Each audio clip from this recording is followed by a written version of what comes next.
नारायण नगर एक छोटा सा गांव था जहां की गलियों में सादगी और संघर्ष की कहानियां बसी थीं।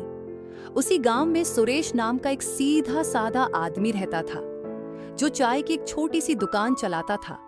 उसकी दुकान बहुत बड़ी या आलीशान नहीं थी, पर वह बड़े दिल से लोगों को चाय पिलाता था। सुरेश गरीब था लेकिन मेहनती था। उसके परिवार में उसकी पत्नी सीमा, बेटा सोनू और छोटी सी बेटी पिंकी थी। हर सुबह सुरेश अपनी दुकान पर चला जाता और सीमा घर के सारे काम संभालती, बच्चों को देखना, खाना बनाना और घर को सहेजना। पर सुरेश की दुकान के ठीक सामने मिट्ठू नाम का एक और चाय वाला था। उसकी दुकान पुरानी थी, इसलिए वहां ग्राहकों की भीड़ लगी रहती। मिट्ठू अक्सर सुरेश को ताने मारता, उसकी गरीबी का मजाक उड़ाता। तेरी चाय तो पानी जैसी लगती है, कोई कैसे पिए?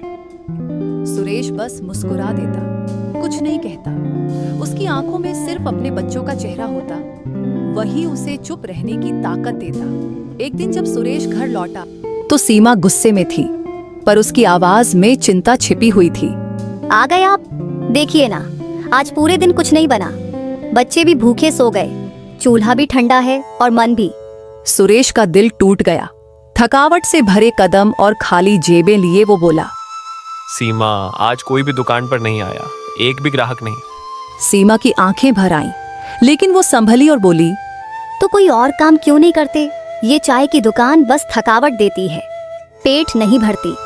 सुरेश ने धीरे से कहा, सोच रहा हूँ कल सेठ जी के पास जाऊंगा, शायद कुछ पैसे उधार मिल जाए, समोसे की दुकान शुरू कर लेंगे, कुछ नया करेंगे। सीमा ने जैसे तैसे उस रात खाना बनाया। अगली सुबह सुरेश सेठ जी के पास गया। सेठ जी, कुछ पैसे उधार चाहिए थे, मैं कुछ महीनों में लौटा दूंगा, बच्चों के लिए कुछ नया करना। सुरेश ने नम्रता से कहा।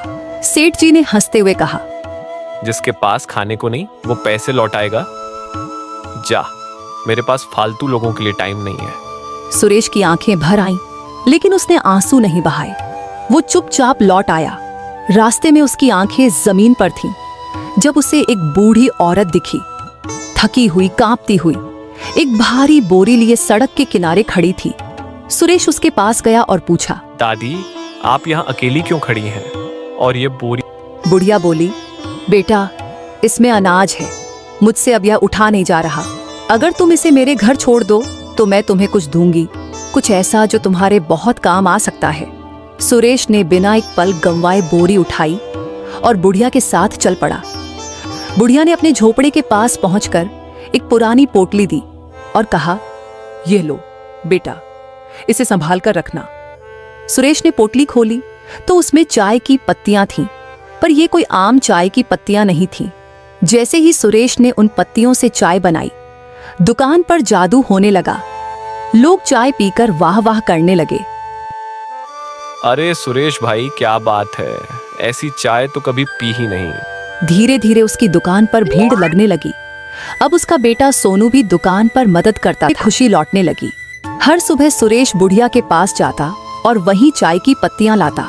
कुछ ही हफ्तों में सुरेश गांव का जाना पहचाना नाम बन गया। पैसे आने लगे, घर में रौनक लौट आई। सीमा की मुस्कान वापस आ गई। पिंकी के लिए नए कपड़े और सोनू के लिए किताबें आईं। पर उधर मिट्ठू जलने लगा। आखिर सुरेश ने ऐसा क्या कर दिया? वह सोचता रहता। एक दिन उसने सुरेश का पीछा किया और देख लिया कि वह बुढ़िया से चाय की पत्ती लेता है। लोभ में आकर मिट्ठू उस रात चोरी छिपे बुढ़िया के घर गया और उसकी चाय की पत्ती चुरा ली। अगले दिन उसने उन्हीं पत्तियों से चाय बनाई, लेकिन स्वाद इतना कड़वा और अजीब था कि लोगों ने उसकी दुकान से मुंह मोड़ लिया। इस कहानी से हमें यह सीख मिलती है कि ईमानदारी, मेहनत और विश्वास से ही सफलता मिलती है। किसी की नकल करने से सफलता नहीं मिलती, क्योंकि हर किसी की किस्मत और मेहनत का स्वाद अलग होता है। और सबसे जरूरी, जो हमारे पास है उसमें खुश रहना सीखो।